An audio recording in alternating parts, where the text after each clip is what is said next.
Mapagpalang araw, ito po si Daryl ng City Favor Realty at panibagong adventure na naman ang ihahatid ko sa inyo. Just 25 minutes drive from San Tevi, makakarating na agad tayo sa ating destinasyon. By the way, ang San Tevi ay located sa Barangay San Vicente, San Pablo City, Laguna. Along Maharlika National Highway, dire-diretso lang tayo via Alaminos, Laguna. Kung mag-Google Maps ka nga, hindi ka dito sa Alaminos ituturo, kundi sa Kalawan, Laguna. Dahil ito ay nasasakupan ng bayan ng Kalawan. Okay, nandito na tayo. O teka lang, huwag masyado masabik. Entrance pa lang yan. Dito ka lang magbabayad ng parking. Bago nyo maisipang pumunta dito, ay dapat handa ang isip at katawan nyo. Dahil maglalakad ka pa ng 15 minutes papasok at pababa. Kaya mahalagang i-research muna ang lugar na pupuntahan. May signal dito. Ang pangalan mo nga pala, Utoy? Ay, Andy, isa sa mga Ayos ah. So, welcome to my vlog. Layo pa, no? Nung huling punta ko nga dito, medyo challenging ang pagbaba at pag-ahon kasi lupa at bato pa lang ang daanan. Pero ngayon, nag-offer na rin sila ng habal na may sidecar para sa mga tourist na ayaw maglakad. 200 ang bayad, isang pasada. And we're here na. Welcome to Silva Hot Springs. After 15 minutes na paglalakad pababa, nakarating din tayo sa wakas. Bago kami pumasok, hiningan lang kami ng ID, nag-register at nagbayad. Ayan na, papasok na tayo. Natatandaan ko nung huling punta ko dito, cottage, lupa at batis lang ang makikita mo. Pero ngayon, tingnan mo naman, may pa-boardwalk na sila at may mga flags pang pa-eme. Ang mga cottage nga dito ay nagre-range from 300 to 1,500. Same lang ang rate ng entrance fee. Mapa-day-tour man yan or overnight.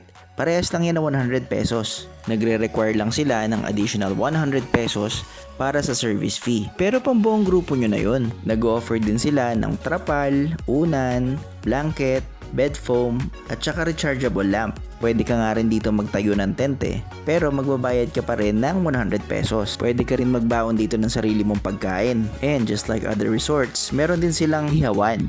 Siyempre, magdadala ka ng sarili mong uling or meron din naman silang tindahan dito para pagbilhan. And speaking of tindahan, kompleto naman sila sa basic necessities. May nakita pa nga akong alak Kompleto rin sila dito sa kitchen utensils and gas stoves kung gusto mo manghiram. Siyempre, it comes with a fee at magdideposito ka lang ng ID. For the butterfly ang person. Hay, napakasarap talagang magtampisaw, lumublob at sumisid dito sa Silva Hot Springs. Kita nyo naman, napakalinaw ng tubig.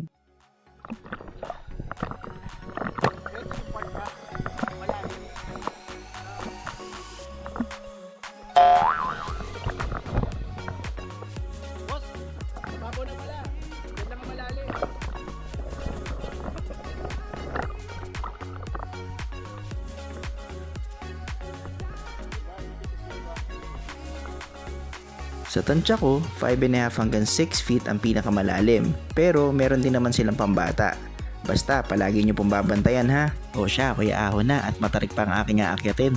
Hay, nakaka-relax talaga pumunta sa Silva Hot Spring Resort. Alam mo yung feeling na para kang nagpaspa? Yun yung masarap itulog pagka uwi mo ng bahay. And speaking of bahay, papauwi na nga tayo dito sa San Tevi. Peruin mo yun, pang tourist attraction na pasyalan, minutes away lang sa bahay mo. Isa lang yan sa marami pa natin papasyalan dito sa San Pablo City, Laguna. Tingnan mo nga naman ewan ko na lang kung hindi ka pa ma-relax kapag ganito ang uuwian mo. Ito nga pala ang ating mansion duplex na ino-offer ng San Tevi Phase 2 with 3 bedrooms, 2 toilet and baths, and carport na kasya ang 2 sasakyan. You can reserve this 3.1 million worth house and lot for only 10,000 pesos and move into your new home by October this year. For more of this video, please follow, like, and share my page. This is Daryl, and you're tuned in to City Favor Vlogs.